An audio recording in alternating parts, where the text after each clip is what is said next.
Welcome to Politicos media. బంగాళాఖాతంలో ఉపరితల ఆవర్తనం ఏర్పడినట్లు భారత వాతావరణ శాఖ వెబ్సైట్లో పేర్కొంది. సో దీనికి సంబంధించి ఈ ఉపరితల ఆవర్తనం యొక్క తాజా పరిస్థితి ఏంటి, రాష్ట్రంలో ఏ మేరకు దీని ప్రభావం ఉంటుందనే విషయాలను విశాఖలోని తుఫాన్ హెచ్చరికల కేంద్రం అధికారిని తారా స్వరూప్ గారు మనతో ఉన్నారు. ఆవిడని అడిగి మరిన్ని విషయాలు తెలుసుకుందాం. మేడం చెప్పండి, ఈ ఉపరితల ఆవర్తనం ఏ మేరకు ప్రభావం చూపుతుంది, దాని ప్రస్తుత పరిస్థితి ఎలా ఉంది? ప్రస్తుతానికి అయితే ఉత్తర కోస్తా ఆంధ్ర, దక్షిణ ఒరిస్సాకు ఆనుకొని ఉన్న పశ్చిమ మధ్య బంగాళాఖాతం, నైరుతి బంగాళాఖాతంలో ఈ ఆవర్తనం ఏర్పడింది. ఇది ఉపరితలానికి 5.8 నుంచి 5.6 to 7.8 కిలోమీటర్స్ వరకు అబవ్ మీన్ సీ లెవెల్ ఆవరించి ఉంది.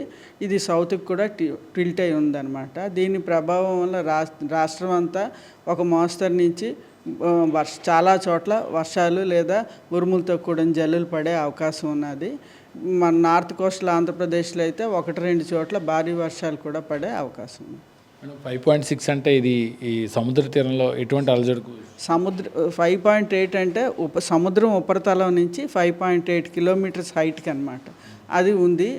దాని ప్రభావం వల్ల మనకి విండ్స్ కూడా చాలా స్ట్రాంగ్గా ఉన్నాయి. నార్త్ కోస్టల్ ఆంధ్రప్రదేశ్లో 40 నుంచి 50 కిలోమీటర్ల వరకు గంటకి 40 నుంచి 50 కిలోమీటర్ల వేగంతో తీరం వెంబడి గాలులు వీచే అవకాశం ఉంది. కాబట్టి ఫిషర్మెన్ అప్రమత్తంగా ఉండాలని ఇవ్వడం జరిగింది.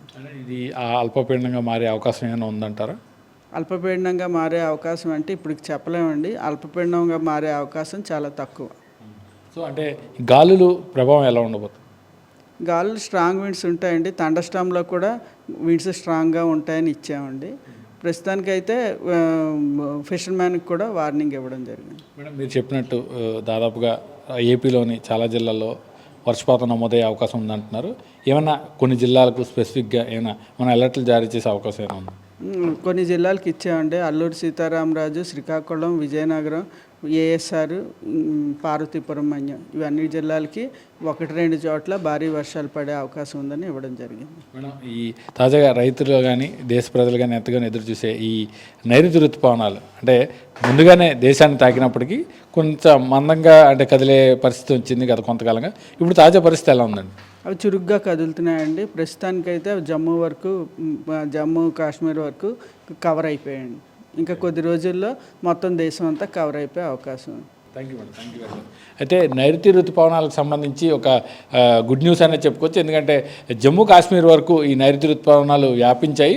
అంటే ఈ ఋతుపవనాలు దేశానికి ముందుగానే వచ్చినప్పటికీ కొంతకాలం వరకు కూడా కొంచెం మందకొడ్డిగా ముందుకు సాగాయి. కానీ ఇప్పుడు చురుగ్గా కదులుతున్నాయని జమ్మూ కాశ్మీర్ వరకు ఇవి వ్యాపించాయని చెప్తున్నారు. అలాగే ఏదైతే ఉపరితల ఆవర్తనం ఏదైతుందో దీని ప్రభావంతో దాదాపు ఒక 3 రోజుల పాటు ఏపీలో పలు జిల్లాల్లో వర్షాలు పడే అవకాశం ఉందని ఇప్పటికే అల్లూరు సీతారామరాజు జిల్లా, విజయనగరం, పార్వతీపురం వంటి జిల్లాలకు అలర్ట్లు కూడా జారీ చేశామని వాతావరణ శాఖ అధికారులు చెప్తున్నారు. ఓవైపు సముద్రానికి సంబంధించి తీర ప్రాంతంలో కూడా విండ్స్ 40 నుంచి 50 కిలోమీటర్ల వేగంతో గాలులు వేస్తాయి. కాబట్టి మత్స్యకారులందరూ కూడా అప్రమత్తంగా ఉండాలని చెప్తున్నారు. కెమెరామెన్ ముఖేష్తో కిరణ్, పొలిటికోస్, విశాఖ తుఫాన్ హెచ్చరికల కేంద్రం వద్ద నుంచి. Please subscribe to the channel and download the Politicos app from the links in the description.